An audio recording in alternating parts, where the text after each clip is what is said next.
हाँ, मिसलेनियस का 16वां क्वेश्चन है cos y equal x cos of a plus y. हमें फाइंड करना है dy dx। तो यहाँ पर हमें dx dy फाइंड कर लेना चाहिए और उसका रेसिप्रोकल लेकर के dy dx फाइंड हो जाएगा। देखिए कैसे कर सकते हैं ऐसे। x इक्वल क्या फाइंड होगा, ये डिवाइड में आ जाएगा इसके बाद, तो ये हो जाएगा cos y upon cos of a plus y. Clear? आप कर देना चाहिए differentiate with respect to y। y के रेस्पेक्ट में डिफरेंशिएट कर देंगे तो ये क्या हो जाएगा d d y of x u का। ये तो भागफल नियम लगेगा। क्या होता है इसका, हर अंश का अवकलन माइनस अंश का हर का अवकलन अपॉन हर का क्या है वर्ग। हर को स्थिर मानते हुए अंश का अवकलन करेंगे तो क्या आएगा माइनस साइन बाई, बाई के रेस्पेक्ट में होगा साइन बाई माइनस ये फॉर्मूले वाला। अब स्थिर मानेंगे अंश को, तब किसका करोगे आप, हर का, तो फिर माइनस आएगा तो क्या हो जाएगा plus sign of a plus y. A का 0 वाई का 1, वाई के रेस्पेक्ट में चल रहा है, अपॉन क्या हो जाएगा हर का वर्ग cos square of a plus y. Clear? देखो क्या फाइंड हुआ डिवाइड dx dy यूकल। यहाँ ये फॉर्मूला बन गया आपका sin a cos b minus cos a sin b। देख पा रहे हो a b, तो एक फॉर्मूला होता है आपको आता है, लैंग्वेज नहीं था, sin of a cos of b minus cos of a sin of b equal होता है sin of a minus b। Clear? ये फॉर्मूला लगाइए sin a means a plus y है यहाँ पर, b मीन्स y है, अपॉन नीचे रह जाता है cos square of a plus y. तो ये फाइंड होगा d d y of x। y से y लेफ्ट हो गया, क्या रह गया sin a is divide by cos square of a plus y. हमें क्या चाहिए dy dx, तो क्या कर देना चाहिए, पलट देना चाहिए, विथड्रॉ कर देना चाहिए, रेसिप्रोकल ऑन बोथ साइड्स। क्या फाइंड हो जाएगा cos square of a plus y is divide by sin a। Proof भी क्या करना है हमें, यही देखिए हेंस प्रूफ। समझ में आ गया सबकी में? कोई दिक्कत? 17 x equal a cos t plus t sin t, y equal है a sin t minus t cos t। क्या फाइंड करना है, second order derivative differentiate with respect to x। तो क्या करते हैं, यहाँ पर पैरामीट्रिक फंक्शन है तो प्राचल के सापेक्ष करना पड़ता है। तो पैरामीटर कौन है, t, तो t के रेस्पेक्ट में x का कीजिए, y का कीजिए, उसके बाद भाग नियम से क्या फाइंड करेंगे dy dx, और dy dx का आगे डिफरेंशिएट करेंगे। तो differentiate with respect to t, parameter के रेस्पेक्ट में क्या होगा, t के रेस्पेक्ट में d dt of x। a cos का क्या हो जाता है माइनस sin t, यहाँ पर लैटिन नियम लगेगा, गुणन नियम। तब हम एक को स्थिर रखेंगे, तब एक का करेंगे, t को स्थिर रखा तो sin का क्या हो जाएगा cos t, और जब हम sin को स्थिर रखेंगे तो t का क्या हो जाएगा 1। तो ये क्या रह जाएगा केवल sin t। sin t से sin t क्या हो गया लेस, तो dx dt की वैल्यू है वो क्या आ जाती है अपने पास a t cos t। इसी प्रकार से यहाँ पर देखिए d dt of y, a constant है, sin का क्या हो जाएगा cos t, यहाँ पर भी माइनस जा रहा है, ये ध्यान रखें लैटिन नियम लगाते वक्त। माइनस t को स्थिर रखेंगे, cos का करेंगे, तब क्या होगा माइनस एक और आएगा, एक माइनस पहले से, तो क्या हो जाएगा प्लस, प्लस का हो जाता है t sin t। अब माइनस तो जा ही रहा है, t का 1 हो जाएगा तो क्या रह जाएगा cos t। ठीक है, फॉर्मूला तो ये था uv का डैश जो होता है uv dash plus vu dash, परंतु माइनस पहले था, माइनस हो गया, तो तो क्या फाइंड हुआ है यहाँ से dy dt रिलैक्स हो गया, तो ये रह जाता है a t sin t। अब हमें क्या फाइंड करना है, dy dx क्या होना चाहिए, dy dt is divide by dx dt। dy dt की value a t sin t is divide by dx dt की वैल्यू क्या है, a t cos t। a t से a t लेस हो गया, तो ये क्या बन गया है, tan t। हमें प्राप्त होता है dy dx equal tan t, परंतु हमें फाइंड करना है d2/dx स्क्वायर, तो इसे डिफरेंशिएट किया जाएगा x के रेस्पेक्ट में, तभी तो प्राप्त होगा। आप t के रेस्पेक्ट में नहीं कर सकते, क्यों, प्राप्त करना है वो dx स्क्वायर है, x के रेस्पेक्ट में करेंगे इसका, तो अब करना पड़ेगा differentiate with respect to x। किसके रेस्पेक्ट में करेंगे, x के रेस्पेक्ट में, तो ये क्या हो जाएगा d2/dx स्क्वायर। कीजिए tan का करेंगे, पहले किसका करेंगे, फलन का। t यहाँ पर कौन है, t तो यहाँ पर वेरिएबल है, फलन कौन है, फलन है tan, तो tan का करो पहले। tan का क्या होता है, sec स्क्वायर, t है तो t आ गया। अब t का भी तो करना होगा, इसके रेस्पेक्ट में x के में, तो क्या आ जाएगा dt dx। जो वैल्यू हमें फाइंड करनी है वो यहाँ पर dt dx अवकलन का चिन्ह है, वो नहीं रहना चाहिए। तो देखिए इसकी वैल्यू लगाएंगे, तो dt dx की वैल्यू कहाँ है अपने पास, ये रही, पलट देंगे तो ये वैल्यू हो जाएगी। लैबनीज ने बताया था कि अवकलन का जो साइन है, जो चिन्ह है, बहुत ही लचीला होता है, बाकी तरह व्यवहार करता है। तो इससे dx dt अपने पास है, तो इससे क्या फाइंड कर लेंगे, dt dx। यहाँ पर वैल्यू लगा रहा हूँ मैं, तो ये हो जाएगा sec स्क्वायर t इंटू ये वैल्यू है, इसमें आ जाएगी 1 में आ जाएगी, 1 a t cos t।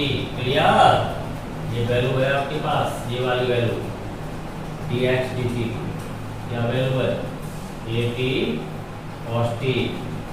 जब इसे dt dx करेंगे तो पलट जाएगी वैल्यू 1/1, या इसे लिख सकता हूँ 1/dx dt, एक ही बात। तो यहाँ से फाइंड होता है d2/dx इसका यूकल, देखिए cos ऊपर जाएगा तो एक पावर बढ़ जाएगी sec की, तो क्या हो जाएगा sec क्यूब t अपॉन में कौन रह जाएगा dt। ये फाइंड हो जाता है d2/dx इसका। समझ में आ गया।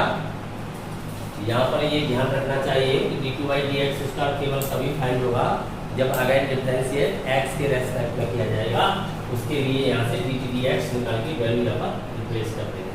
क्लियर। 18वां क्वेश्चन देखें, function of x equal mod x का होल क्यूब। हमें f'(x) का अस्तित्व यहाँ पर प्रूव करना है, तत्पश्चात f'(x) को फाइंड भी करना है। तो यहाँ पर फलन को हम क्या करेंगे, अवकलित प्रूव करेंगे, और डिफरेंशिएबल करने के लिए हमें लेफ्ट हैंड डेरिवेटिव और राइट हैंड डेरिवेटिव इक्वल देखना पड़ता है। तो यहाँ ध्यान ये इस बात का रखना है कि केवल इंडिकेट पॉइंट पर ही इस बात को जांच करें, पूरे प्रांत में आवश्यक नहीं है। तो यहाँ सबसे पहले मॉडलेस कर रहे हैं फलन को, और मॉडलेस करेंगे तो देखो फलन क्या हो जाएगा, फंक्शन ऑफ x इक्वल विसंगात है, प्लस रहेगा x2 कब, जब x इज ग्रेटर देन और इक्वल 0, माइनस ओपन होगा कब, जब x इज लेस देन 0। ये बात आप जानते हो पहले से। मॉड x इक्वल होता है x यदि x इज ग्रेटर देन और इक्वल 0, माइनस x यदि x इज लेस देन 0। मापांक हमेशा एक धनात्मक राशि है, यहाँ पर नेगेटिव नंबर लेंगे, नेगेटिव नेगेटिव क्या हो जाएगा पॉजिटिव, यहाँ पर पॉजिटिव तो पॉजिटिव रहेगा। जब भी कोई विषम घात आएगी तो बिल्कुल ऐसे ही ओपन होगी, वो पावर यहाँ पर लग जाएगी। तो विषम घात है सेम खुलेगा, विषम घात नेगेटिव पे नेगेटिव ओपन होती है, पॉजिटिव पे पॉजिटिव, और जब x खुद नेगेटिव है एक नेगेटिव आ गया तो पॉजिटिव बना लिया।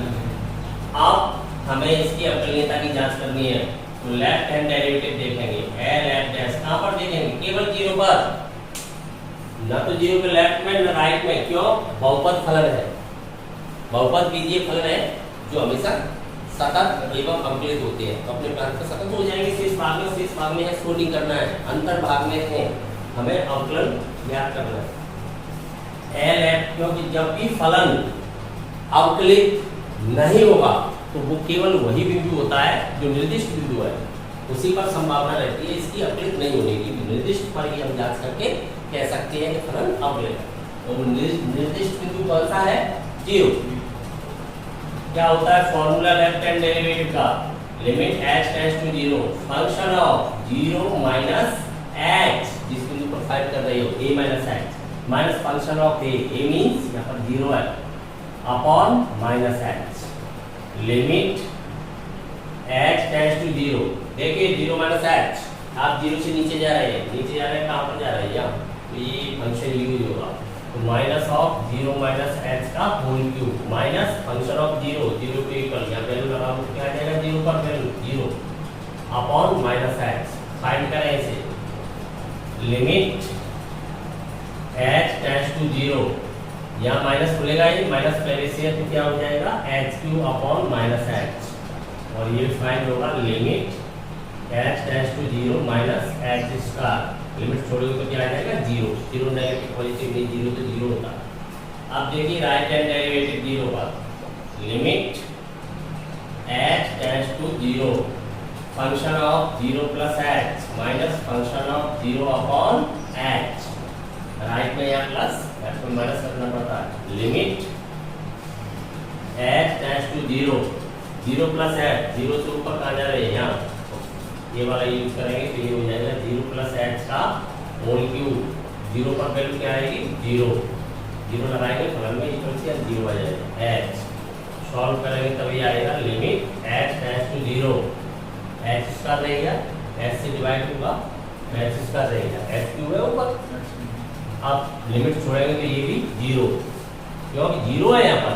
एनोदर नंबर होता तो नेगेटिव पॉजिटिव होता, 0 तो 0 होता। तो हमने देखा यहाँ पर ये दोनों ही लेफ्ट हैंड डेरिवेटिव और राइट हैंड डेरिवेटिव निर्दिष्ट बिंदु पर कैसे आ रहे हैं? सेम आ रहे हैं और निश्चित और वास्तविक भी आ रहे हैं। तो इससे हम कह सकते हैं कि अवकलन का अस्तित्व है। तो फलन कैसा हो गया? अवकलित हो गया। अवकलित हो गया कहाँ पर? निर्दिष्ट बिंदु पर।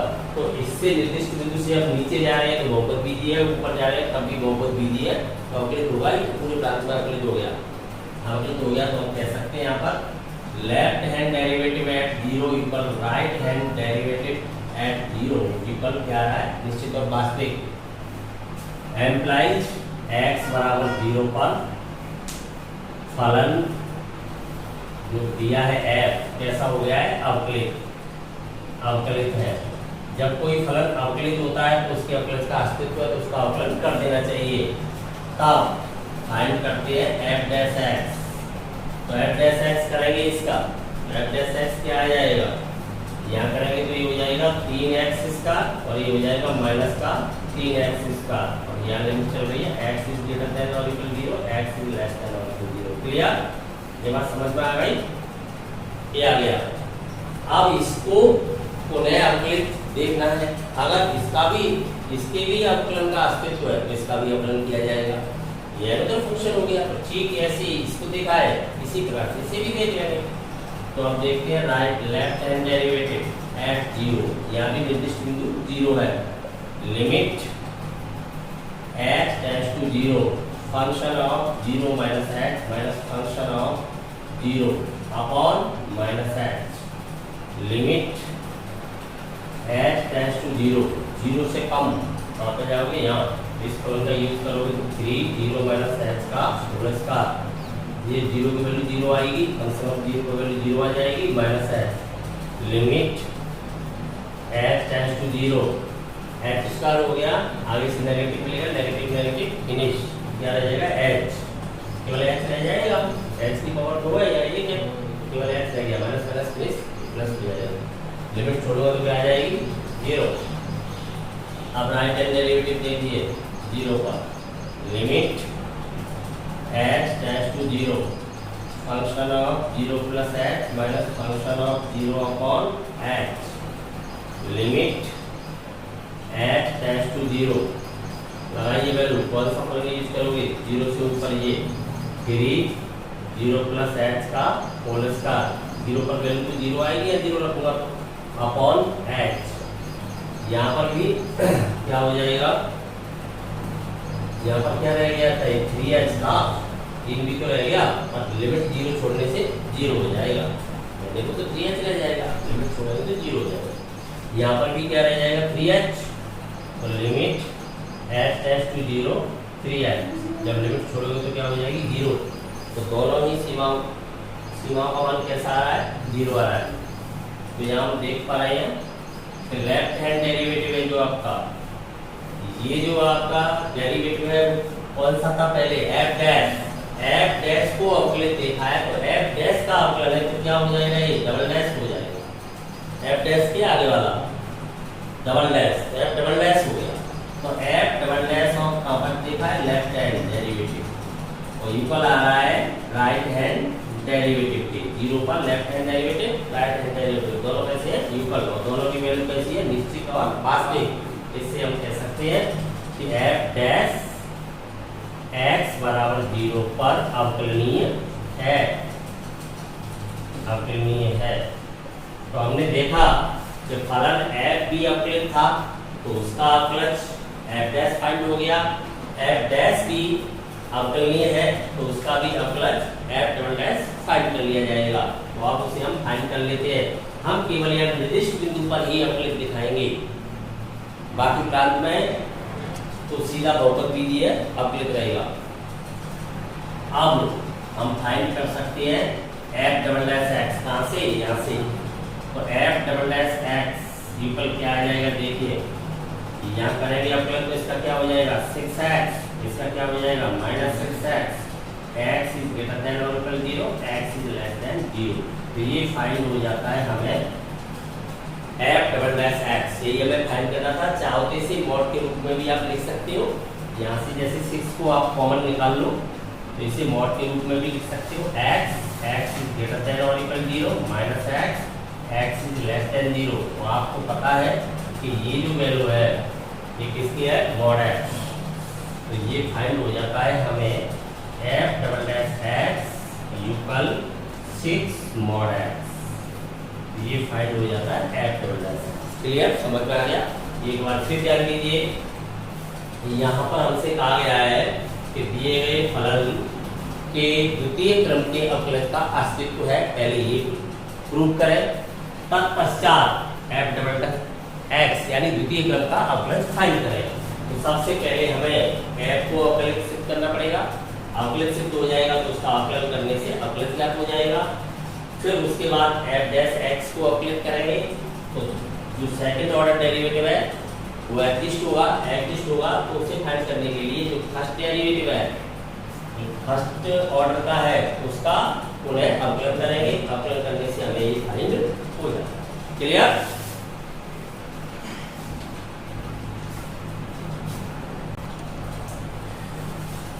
x की पावर n कैसा फलन है, बीजीय, तो इसका अवकलन क्या होता है n x की पावर n-1। ये क्या है, फॉर्मूला है बीजीय फलन के अवकलन का। हमें इसे प्रूव करना है गणितीय आगमन के सिद्धांत द्वारा, प्रिंसिपल ऑफ मैथमेटिकल इंडक्शन के द्वारा। तो ये हमने 11th में पढ़ा है। तो इसमें कितने चरण होते हैं, 3 स्टेप है इसमें। पहले हम जो कथन दिया है उसकी n इक्वल 1 पर सत्यता की जांच करते हैं। जब 1 पर सत्य माना हो जाता है तब हम इसे किसी पर्टिकुलर के n जो भी पर्टिकुलर के पर जो के बिलोंग्स टू नेचुरल नंबर मान लेते हैं। मानने के बाद हमें उससे अगले वाले पद के लिए k+1 के लिए सत्य प्रमाणित करना पड़ता है। और जब हम ऐसा कर पाते हैं, तीनों स्टेप हो जाते हैं, तब हम एट लास्ट लिख देते हैं गणितीय आगमन सिद्धांत से दिया गया कथन प्रत्येक n के लिए सत्य है।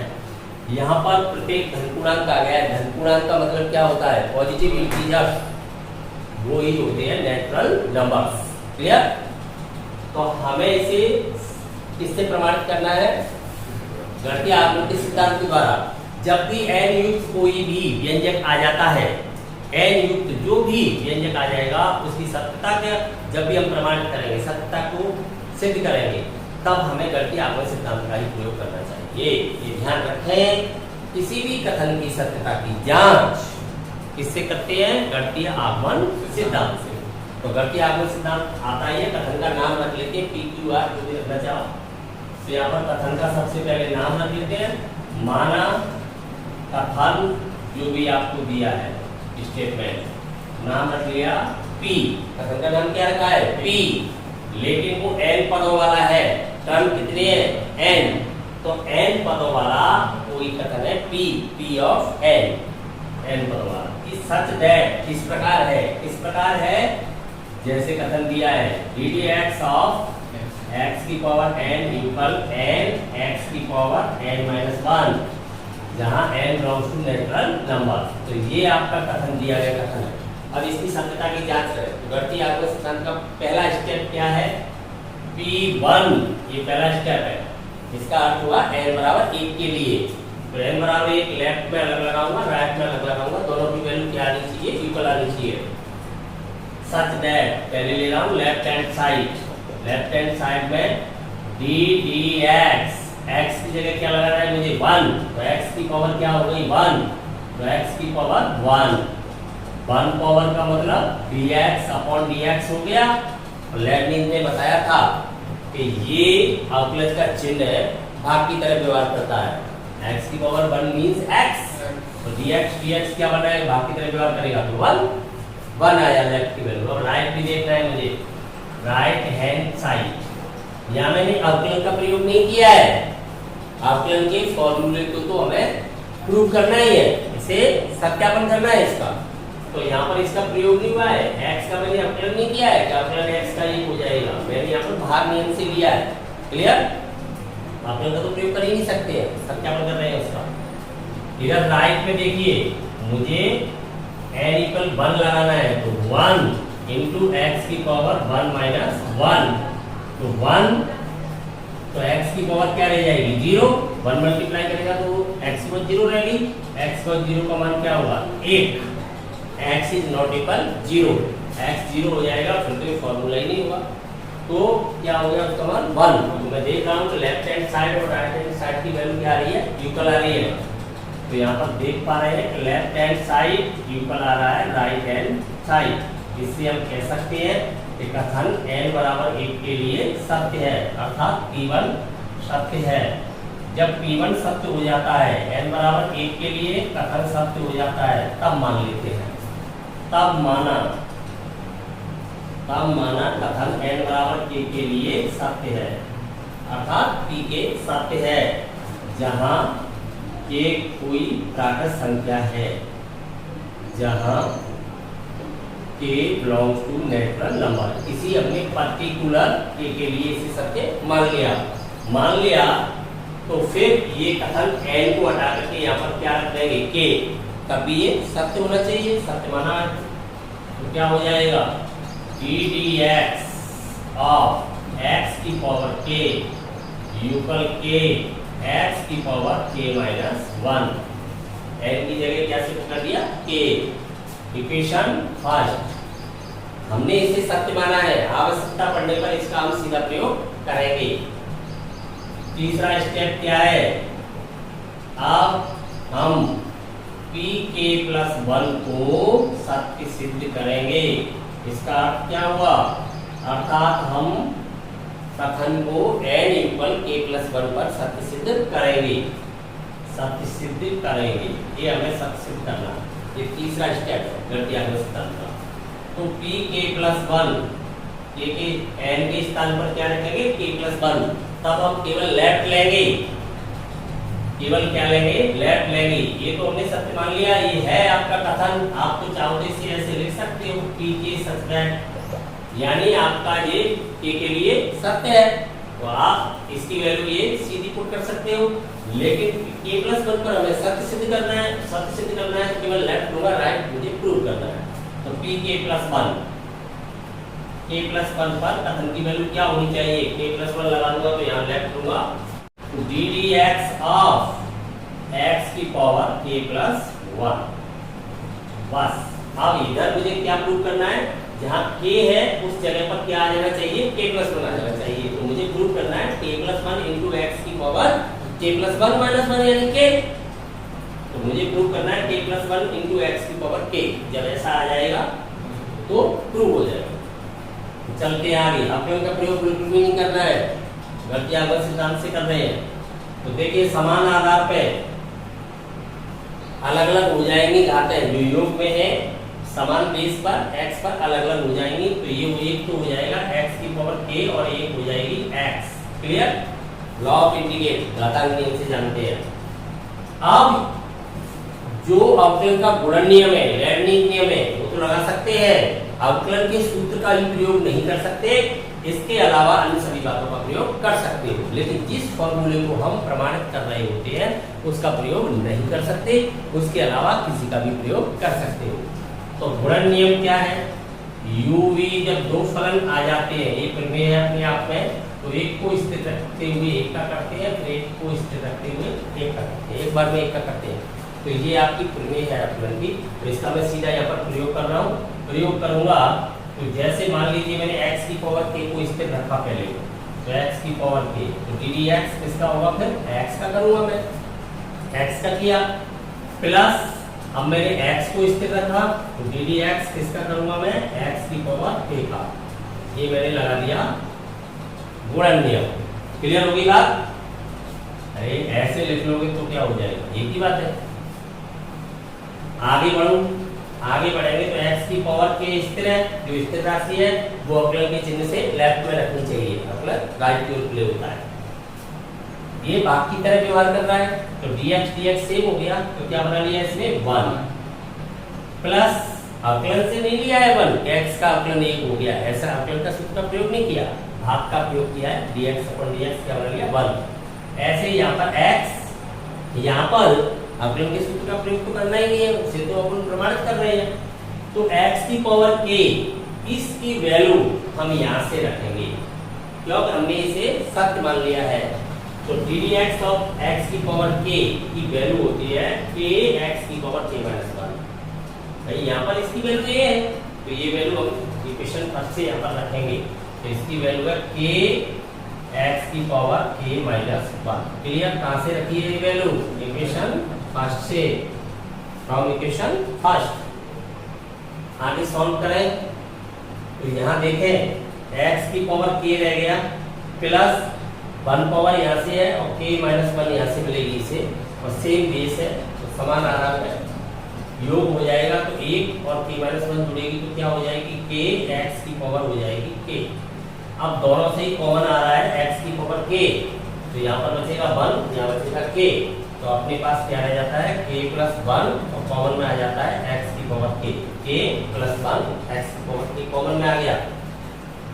आप देख सकते हो कि जो pk + 1 की वैल्यू आई है, pk + 1 सच दैट, यहाँ से इसे लेके चले थे, ddx ऑफ x की पावर k + 1 यूकल क्या प्राप्त होता है? k + 1 x की पावर k + 1 - 1, ऐसे लिख सकते हैं इसे, k हो गया k + 1 - 1 k हो गया।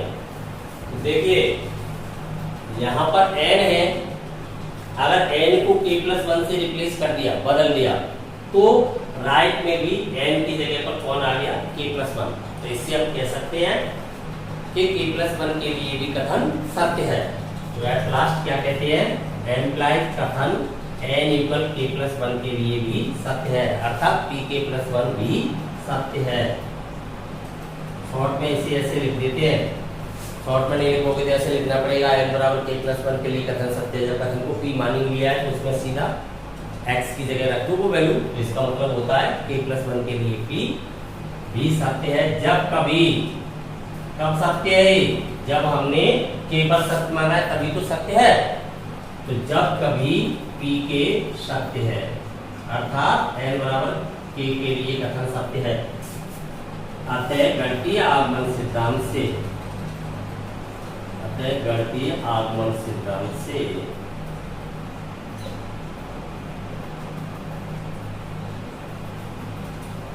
कथन प्रत्येक प्राकृत संख्या के लिए सत्य है। for all n पर सत्य है। for all n belongs to कहाँ है? नेचुरल। कोई भी प्राकृत संख्या आए सबके लिए कैसा हो गया? सत्य हो गया। तो एक बार फिर ध्यान दीजिए, गणितीय आकलन सिद्धांत में 3 स्टेप होते हैं। किसी कथन की सत्यता की जांच करनी होती है तो गणितीय आकलन सिद्धांत का प्रयोग किया जाता है, जिसके 3 स्टेप है। पहला स्टेप है कथन को 1% जांच कर लीजिए उसकी 1% ताकि जब 1% हो जाए, कथन का नाम कुछ भी रख लें, PQR जो भी अच्छा लग रहा है, तब माना किसी पर्टिकुलर केवल उसे सत्य मान लेते हैं। सत्य मानने से इक्वेशन जो फाइंड होगा उस इक्वेशन का प्रूव करते हैं। k+1 पर हमें सत्य सिद्ध करना है, तो इसके प्रयोग से इक्वेशन फर्स्ट के प्रयोग से हमने k+1 पर सत्य सिद्ध कर दिया। एट लास्ट लिख दिया जाता है कथन सत्य है जब k पर सत्य है। अतः गणितीय आकलन सिद्धांत से दिया गया कथन प्रत्येक प्राकृत संख्या के लिए सत्य। क्लियर?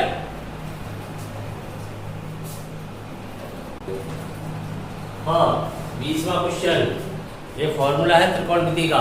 sin a + b की वैल्यू क्या होती है? sin a cos b + cos a sin b। हमें इसके द्वारा कोसाइन फॉर्मूला फाइंड करना है, cos a + b फाइंड करना है। लेकिन प्रयोग किसका करना है? अवकलन का। तो अवकलन के प्रयोग से फाइंड करना है। तो ऐसी स्थिति में हम क्या करते हैं, हम यहाँ पर इन्हें चर के रूप में देखते हैं, a और b को। तो a को जब हम वेरिएबल मानेंगे तब b को कांस्टेंट मानेंगे। अगर हमने b को वेरिएबल माना है तो a को कांस्टेंट मानेंगे। यहाँ पर 2 एंगल है a और b, तो किसी एक एंगल को तो वेरिएबल के नजरिए से देखेंगे, एक को देखेंगे कांस्टेंट के नजरिए से, चाहे किसी को भी देखें। तो जिसको वेरिएबल मानेंगे उसी के रेस्पेक्ट में अवकलन कर दिया जाएगा, तो सीधा फाइंड हो जाएगा।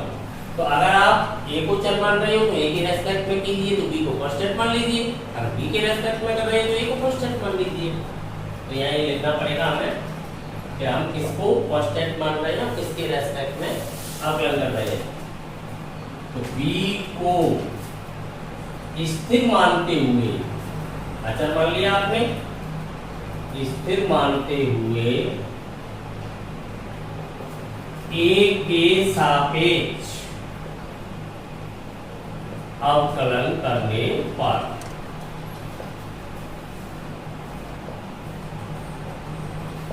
कीजिए अवकलन। तो b स्थिर है तो दोनों ओर करोगे अवकलन, तो साइन का क्या हो जाता है? cos। स्थिर मान लिया ना, किसके रेस्पेक्ट में कर रहे हो?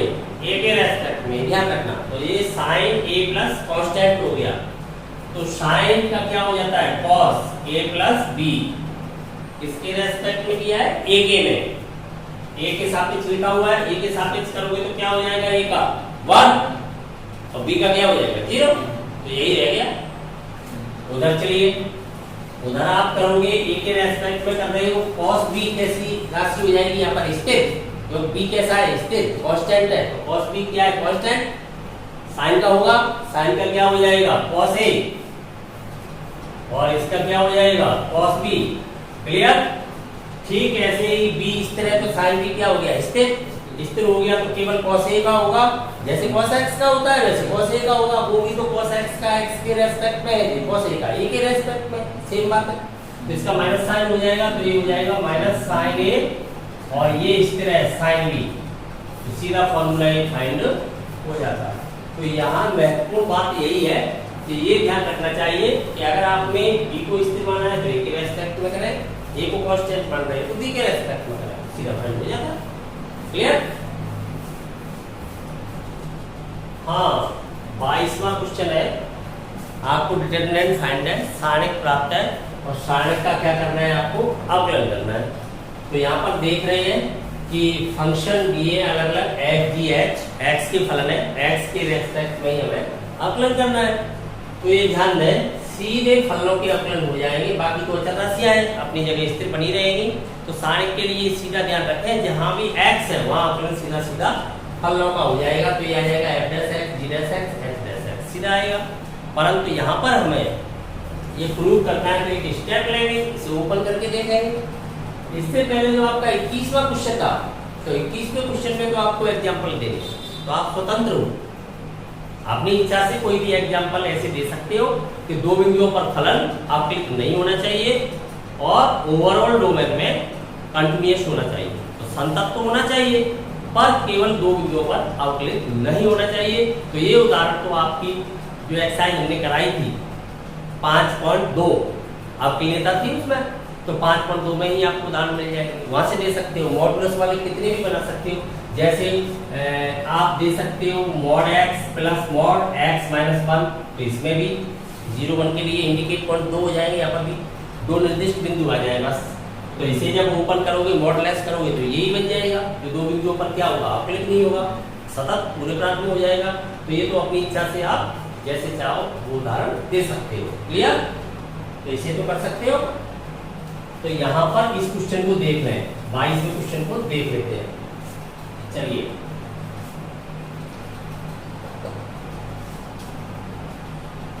बाइलोकल, इसे ओपन करूंगा तो इसकी रो छोड़ देंगे और इसका कॉलम छोड़ देंगे, तो ये आएगा, जानते ही हो इसे तो पहले से। तो ये मल्टीप्लाई करोगे तो इसकी वैल्यू क्या आ जाएगी, Cm माइनस Bn और f डैश x, फिर क्या चिन्ह आएगा माइनस, ये छोड़ दोगे तब इनका मल्टीप्लाई करोगे तो ये आ जाएगा Cl minus An, clear, An, और कौन है g of x plus plus minus plus h of x आएगा, तब ये छोड़ देंगे और ये मल्टीप्लाई करेंगे तो यहाँ पर क्या आ जाएगा Bl माइनस, यहाँ पर क्या आ जाएगा An h ऑफ x। अब आपको क्या करना है, differentiate with respect to x, तो अलग अलग अपने होता हुआ चला जाएगा ये ऊपर। तो यहाँ से फाइंड होगा dy dx इक्वल, ये तो स्थिर राशि है, मल्टीप्लाई में बनी रहेगी, ये फलन का फलन राशि हो जाएगा fx है, तो फलन f का हो जाएगा, तो ये तो मल्टीप्लाई में बनी रहेगी आपकी, और फलन का f का क्या हो जाता है f डैश x माइनस, ये भी मल्टीप्लाई में बनी रहेगी, तो आपकी इसका हो जाएगा g डैश x और इसका हो जाएगा माइनस ma, और h का हो जाएगा h डैश x। अब आप वापस सारे को फिर तैयार कर दीजिए, तो केवल क्या अंतर आएगा, ये वैल्यू तो वही है, नो चेंज। यहाँ पर जो आपके f g h थे वो क्या हो गए f डैश g डैश और h डैश, उसी का प्राप्त हो जाएगा। इससे वापस सारे का रूप प्राप्त कीजिए, सारे के रूप में हो जाएगा f dash x g dash x h dash of x l n n a b c आ गया, हैंस थ्रू, यही थ्रू कर।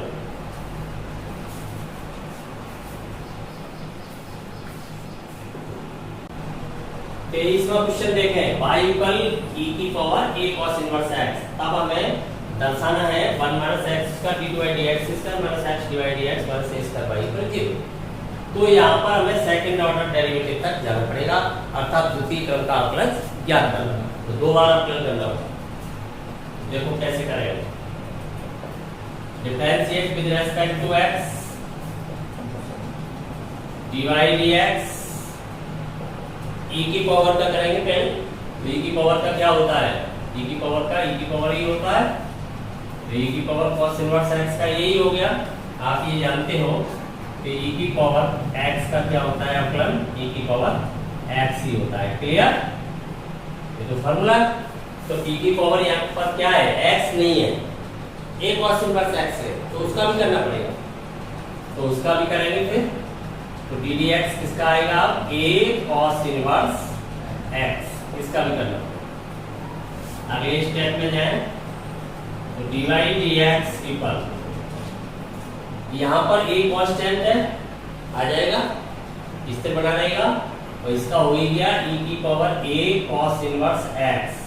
अब किसका करेंगे, cos इनवर्स x का, कैसा होता है नेगेटिव, तो इसका होता है माइनस 1/√1 माइनस x स्क्वायर, ये प्राप्त हुआ।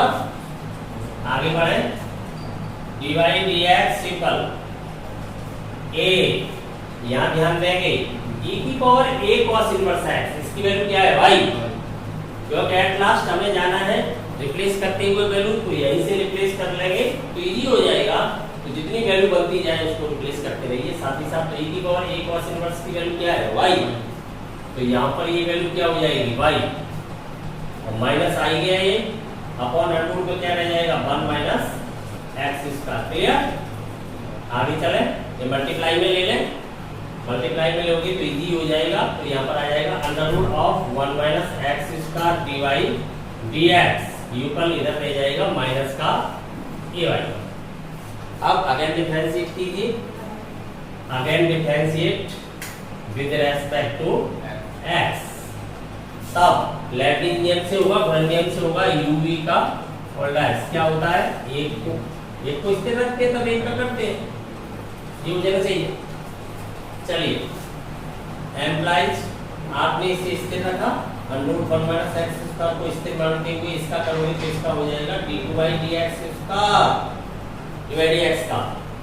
आगे बढ़े प्लस, अब इसका अवकलन किया जाएगा, इसे स्थिर रखा जाएगा तो इसका अवकलन कर रहे हैं। 1 रूट का क्या होता है 1/2 रूट। अब रूट के अंदर x तो है नहीं और डिफरेंशिएट x के रेस्पेक्ट में हो रहा है तो इसका भी करना पड़ेगा। तो इसका क्या आएगा 0, इसका हो जाएगा -2x, तो यहाँ पर आ जाएगा -2x और ये रखा है स्थिर। क्लियर? समझ में आ गया? यहाँ पर अंडर 1 माइनस एक्स स्क्वायर का करेंगे तो 1/2 रूट 1 माइनस एक्स स्क्वायर और इसका आ जाएगा -2x, तो डिवाइड x को स्थिर रखा है। ऐसे ही राइट में करेंगे तो -a y का क्या हो जाएगा डिवाइड x, y का तो डिवाइड x हो ही जाएगा। देखिए यहाँ पर एलसीएम क्या आ जाएगा अंडर 1 माइनस एक्स स्क्वायर, तो यहाँ पर क्या हो जाएगा फिर 1 minus x square d2 by dx square. यहाँ ये क्या हो गया नेगेटिव, 2 से 2 लेफ्ट हो गया तो ये बचता है x डिवाई dx। एलसीएम में कौन चल रहा है अंडर 1 माइनस एक्स स्क्वायर, उधर कहाँ चला जाएगा मल्टीप्लाई में, उधर जाके हो जाएगा माइनस का a under root of 1 minus x square dy dx। Clear? हमें प्रूफ क्या करना है, प्रूफ करना है 1 minus x square d2 by dx square minus x divide dx। तो देख रहे हैं ये लेफ्ट, ये आ गया इतने के बराबर, ये बचा हुआ है तो यहाँ पर हमें डिवाइड dx नहीं चाहिए, तो डिवाइड dx की वैल्यू रिप्लेस कर देंगे कहाँ से, ये वैल्यू डिवाइड dx, तो ये वैल्यू डाल रहे हैं तो 1 minus x square d2 by dx square minus x divide dx यूपल minus a under root of 1 minus x square. ये डिवाइड dx की वैल्यू क्या है आपकी minus a y under root of 1 minus x square. ये value divide dx की डाल दी, देखो क्या हो जाएगा 1 minus x square d2 by dx square minus x divide dx। Less हो गया a माइनस a क्या हो गया a स्क्वायर बाई, इधर लाऊंगा तो काय का हो जाएगा माइनस का इक्वल 0। यही प्रूफ करना है, हैज प्रूफ। समझ में आ गया? एक बार फिर समझ लीजिए, y इक्वल गिवन है, शो दैट हमने देख लिया कि सेकंड ऑर्डर डेरिवेटिव तक जाना है तो डिवाइड dx फाइंड किया, फॉर्मूला e की पावर x का लग गया और cos इनवर्स का फॉर्मूला ये हो गया। ये क्रॉस मल्टीप्लाई किया, यहाँ से ये फाइंड हुआ, यहाँ पर क्रॉस मल्टीप्लाई करने से ये फाइंड हो गया, ये फाइंड हो गया। अगेन डिफरेंशिएट कर दिया, अगेन डिफरेंशिएट करने से ये फाइंड हुआ, ये फाइंड हुआ। फिर हमने देखा कि उधर हमें डिवाइड dx नहीं चाहिए तो डिवाइड dx की वैल्यू यहाँ से रिप्लेस कर दी, रिप्लेस करने के बाद हमें ये फाइंड क्लियर हो गया। तो इस प्रकार से ये आपकी एक्सरसाइज 5 समाप्त हो जाती है। इसके अंतर्गत जो भी एग्जाम्पल आपकी समझ में नहीं आता है या किसी प्रकार की और कोई समस्या रह गई है, थ्योरी से संबंधित हो, किसी क्वेश्चन से संबंधित हो, वो बता सकते हो, तो उसे हम समझाने की कोशिश करेंगे। नेक्स्ट क्लास में अगली एक्सरसाइज है जहाँ पर एप्लीकेशंस ऑफ डेरिवेटिव है, अवकलजों के अनुप्रयोग है। तो अवकलजों का अनुप्रयोग हम तभी कर पाएंगे जब हमें अवकलज आते होंगे। तो अवकलजों के अनुप्रयोग है वो विभिन्न क्षेत्रों के अंतर्गत किए गए हैं, तो उसको बारी बारी से हम समझेंगे। तो अगली एक्सरसाइज की थ्योरी प्ले करेंगे अगली क्लास में। जुड़े रहिए मेरे पॉइंट के साथ।